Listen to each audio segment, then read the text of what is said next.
Hey everybody, I'm Pete Collins and I'm one of the Photoshop guys, and I'm excited to talk to you about one of the great new features in the newest version of Photoshop. This one is all about upsampling. And you may have heard that term before, but it may be a little confusing. All it is taking a small picture and blowing it up to make it a bigger picture. And the reason why that could be a little bit tricky is because when you make something bigger, it tends to get blurry. Well, Photoshop's done a pretty good job in the past, but they've tweaked it to make it even better if you need to take something small and make it bigger. Let me show you what we have in here.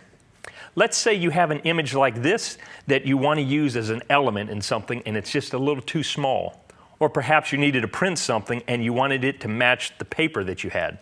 Well, what you're going to need to do is come in here and simply go to Image, Image Size, and you're going to see this new dialog.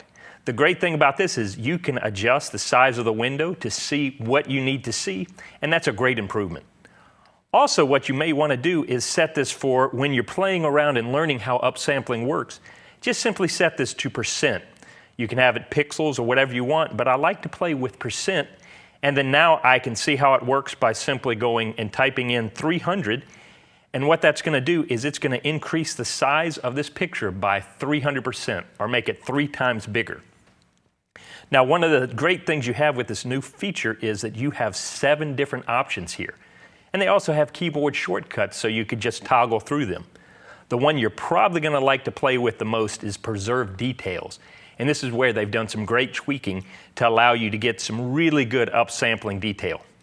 Finally, you're going to want to be able to reduce the noise if upsampling brings in noise with it getting bigger. So now you've got that on a slider so you can adjust how does that look all the way up, all the way down. You may even want to decide how does it look if I go to something like nearest neighbor down here, and it doesn't look quite as good, so you just simply go back up, Preserve Details, then say OK. And in a moment it's going to go from 100%, now it's 300%, but now that's the native file size for this image. Let me show you the difference. This is 300% blown up, and if we take this and we just simply visually go 300%, you're going to see a difference between how one looks versus the other. Let's pull this to the side and now we'll compare. You've got one right there. You've got a lot more jaggies, you've got a lot more stuff going on there. Photoshop has really taken that image and cleaned it up. Even though you've made it 3 times bigger, it really does a good job.